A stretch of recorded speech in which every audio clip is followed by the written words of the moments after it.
have this conversation with your mind several times before it acknowledges that you are in charge and that you really mean what you say. Imagine that your thoughts are like drops of water. One thought or one drop of water does not mean very much.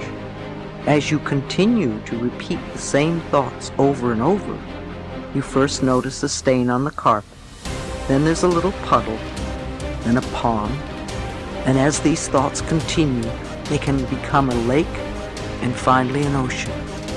What kind of ocean are you creating? One that is polluted and toxic and unfit to swim in? Or one that is crystal clear and blue and invites you to enjoy its refreshing waters?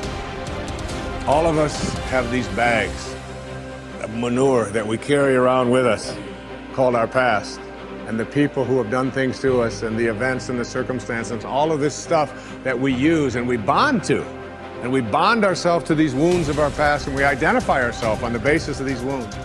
And every once in a while we set it down and we reach in there and we smear it all over ourselves. And then we wonder, why does my life smell so bad? I don't understand this. Whatever you pay attention to will naturally grow, at least for you.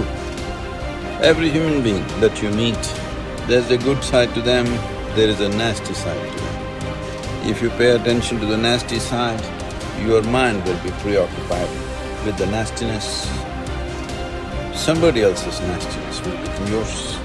And because of that, you will receive more and more of that from all around you. If you pay attention to the best, even though in some people it may be a minuscule, if you pay attention to the best, it will grow, at least in your mind. In your experience, it will grow. There is a good chance it will grow in them also. You're never going to get enough. You already are everything. You're everything that you need. Think of it for just a moment. Everything that you need to have total bliss, perfection of your life, you already are. You already have it. You came into this world with nothing. That's how you're going out. And the time that you have here, what you have is your uniqueness, your specialness, and you don't need anything else. Now think on this. If you don't know how to appreciate what you have and where you are in your life, you don't need anything else. Because if you do get something else, you won't know how to appreciate that either. You'll just want more. Or you'll want it to be different. Or you'll want it to be the way it used to be. Or you'll want someone else to be the way you think they should be. If we are willing to turn our lives over to this greater power within us, the power that loves and sustains us, we can create more loving and prosperous lives. I believe that our minds are always connected to the one infinite mind, and therefore all knowledge and wisdom is available to us at any time. Nobody changes until they change their energy. When you change your energy, you change your life. See, it has nothing to do with the external activity that you're doing. It's got something to do with the internal systems as to how they're functioning. Essentially, it means neither your body, nor your mind, nor your chemistry, nor your emotions, nor your energy are taking instructions from you. They're doing their own thing. Once your machine is not in your control, being peaceful is impossible. I'll tell you, you get into your car and now you go there and you want to turn this way. You do this to the steering, it goes this way. Can you peacefully drive this car? Can you? No. Anxiety is natural, isn't it? This is what has happened to your vehicle. It's out of control. You've never done anything to find out where the steering wheel is, first of all. This is not that simple as a car, this is a super computer. Now the problem is most people have not even bothered to find the keyboard. They think if they do this, somehow it'll work. When you're given such a highly sophisticated machine, if you do not conduct it properly, it will cause many problems to you. By accident it's working. I want you to know this is made this way. If you hold your hands like this, it'll breathe one way. If you just turn it around, the very way you breathe, the breathing pattern itself changes in your lungs. You can try it if you want when you have the time. This way, this way. I'm saying everything that you do, fundamental changes are happening in this machine because it's such a sophisticated machine. It's more than a touch screen. If you just wish it, it will happen. When you have such a sensitive and sophisticated machine and you are operating like a blacksmith, then being peaceful seems to be difficult. Peace is not the highest goal in your life, it is the most fundamental requirement. Don't ever set peace as the highest goal. If you do that, you'll only rest in peace. You must see, to be peaceful is the first thing in your life, isn't it? If you want to do anything sensibly in your life, if you want to conduct any situation in your life sensibly, to be peaceful and happy is fundamental. All improvement in your life begins with an improvement in your mental pictures. We know that because of the law of correspondence, that your outer world tends to be a mirror of your inner world. This means that what you see on your outside, what you see in your relationships, your health, your work, your customers, and so on, tends to be a result of the pictures you have inside. We also know that your self-image controls your performance. Because the way you see yourself and think about yourself inside determines how you act on a day-to-day basis.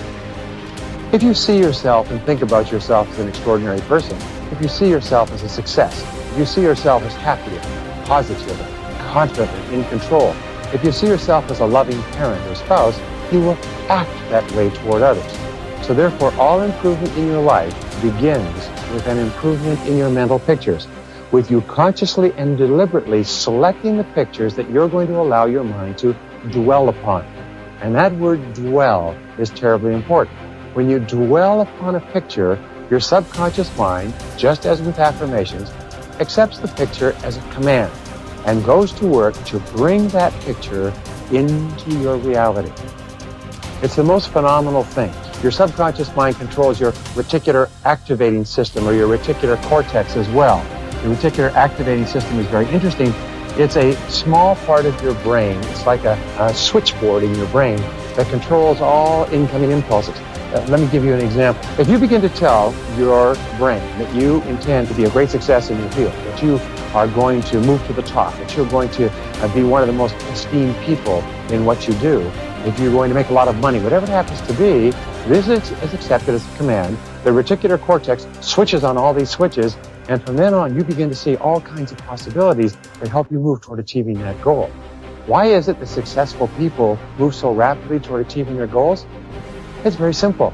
It's because they're thinking all the time, and as a result of thinking about what they want, they see all kinds of opportunities around them to achieve them. The average person doesn't even see, because the average person is so worried about how little money they have and how much their bills are, all the problems are, and the more they think about those things, the more they get them. Men and women with clear values who are living their lives consistent with their highest aspirations are those who have a deep sense of self-confidence and well-being.